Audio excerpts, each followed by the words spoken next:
একটি টাওয়ার স্পিকারের ভিতরে কি থাকে এমন প্রশ্ন আমার মনেও ছিল। একটি কমদামি অর্থাৎ local made tower speaker repairing এবং এর ভিতরের খুঁটিনাটি নিয়েই আজকের এই ভিডিও। কেনই বা এই টাওয়ার স্পিকার? আসলে গান ভালোবাসে না এমন মানুষ পৃথিবীতে খুঁজলে খুব একটা বেশি পাওয়া যাবে না। আসছি ইন্ট্রোর পর।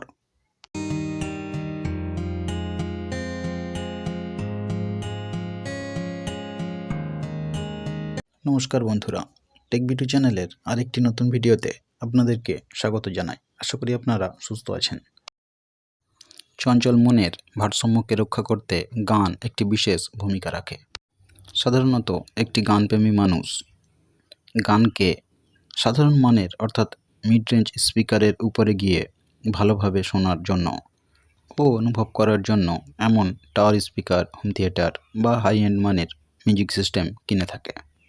এখানে এই লোকাল মেড টাওয়ার স্পিকারের সমস্যাটিকে একবার দেখে নেওয়া যাক, যেটিকে আমরা রিপেয়ারিং করতে চলেছি।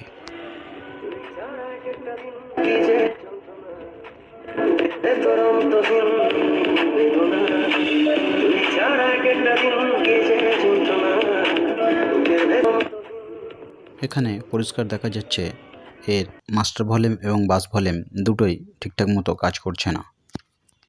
একবার এই টাওয়ার স্পিকারটির ব্যাক সাইড দেখে নেওয়া যাক। এখানে RCA কানেক্টর দেখতে পাওয়া যাচ্ছে অডিও আউটপুটের জন্য, এবং পাওয়ার ইনপুটের জন্য একটি এসি ওয়্যার এবং একটি সুইচ দেখতে পাওয়া যাচ্ছে। এখন আমরা এর পিছনের ব্যাক কভারটিকে খুলে নেব এর ভিতরের বিভিন্ন কানেকশানগুলিকে দেখার এবং বোঝার জন্য। যে কোনো মিউজিক সিস্টেম কিনতে যাওয়া ক্রেতাগুলিকে যদি আমরা 3 ভাগে ভাগ করি, তাহলে একদল এই মিউজিক সিস্টেমটির দামকে গুরুত্ব দেবে এবং একদল এর সাউন্ড কোয়ালিটিকে গুরুত্ব দেবে এবং অপরজন এর বাইরের দেখনদারিকে গুরুত্ব দেবে। অর্থাৎ বাহ্যিক লুকটাই তার কাছে মুখ্য, এমন হিসাবেই সে মিউজিক সিস্টেমকে ক্রয় করবে। এখানে এই টাওয়ার স্পিকারটি যে কাস্টমারের, সে দুটি কারণে এটি কিনে থাকতে পারে। হয় তার বাজেট কম ছিল, নয় সে বাহ্যিক লুকটাকেই বেশি গুরুত্ব দিয়েছে। সে যাই হোক, এটি খোলার পর যেটা আমরা দেখতে পাচ্ছি, একেবারে নিম্নমানের সমস্ত যন্ত্রাংশ দিয়ে এই টাওয়ার স্পিকারটি তৈরি হয়েছে। এখানে 2.1 চ্যানেল হোম থিয়েটারে কমাদামি যে অডিও বোর্ডটি ব্যবহার করা হয়ে থাকে, সেই বোর্ডটি এখানে ব্যবহার করা হয়েছে।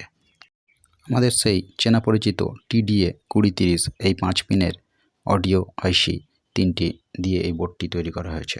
এখানে 5 ইঞ্চি সম্ভবত 20 ওয়াটের 4 ওহমসের একটি উফার ব্যবহার করা হয়েছে এর লো ফ্রিকোয়েন্সি আউটপুটের জন্য, এবং দুটি 3 ইঞ্চি 5 ওয়াটের স্যাটেলাইট স্পিকার ব্যবহার করা হয়েছে। এখানে TDA 2030 এই 3টি সাউন্ড আইসি একেবারে নকল, যা দেখেই বোঝা যাচ্ছে।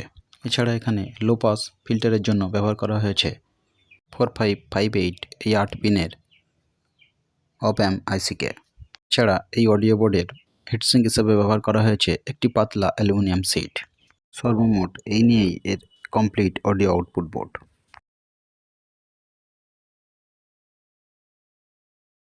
এই বোর্ডটির সাপ্লাইয়ের জন্য এখানে 1.5 বা 2 অ্যাম্পিয়ারের একটি 12012 ট্রান্সফরমার ব্যবহার করা হয়েছে। এখন এর এই সাবউফার স্পিকারটিকে মাপজোক করে দেখে দেওয়া যাক।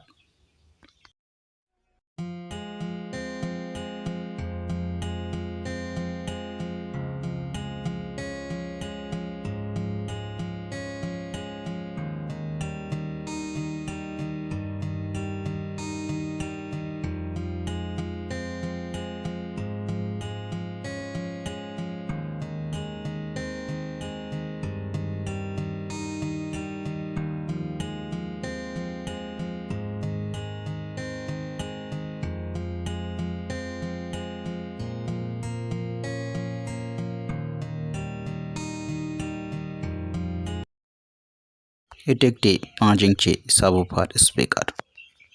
এখন চলে আসি এর ফ্রন্ট সাইডে, যেখানে মেন মাস্টার ভলিউম এবং বাস ভলিউম দুটিকে চেঞ্জ করতে হবে, কারণ আগেই দেখেছি এই দুটি খারাপ ছিল। এটি একটি 6 পিনের 100K ডাবল ভিসি এবং এটি 3 পিনের 100K সিঙ্গেল ভিসি।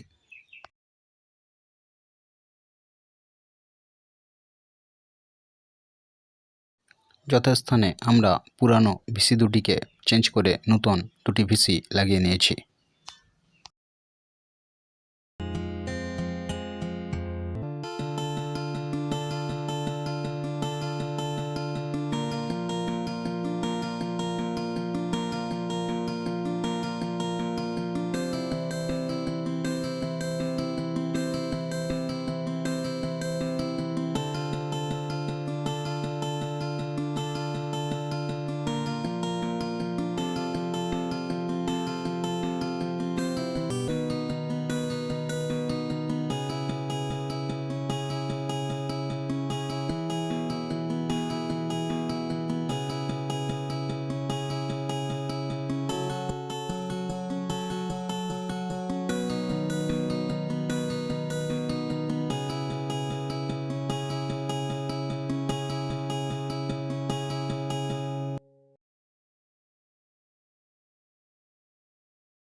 এখন সময় এসছে স্যাটেলাইট স্পিকার দুটির মাপ দেখিয়ে দেওয়ার কথার সঙ্গে মিলছে কিনা।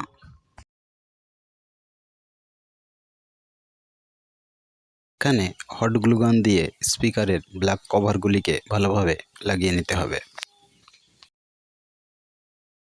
এখন সময় এসছে এটার টেস্ট রেজাল্টটি দেখার।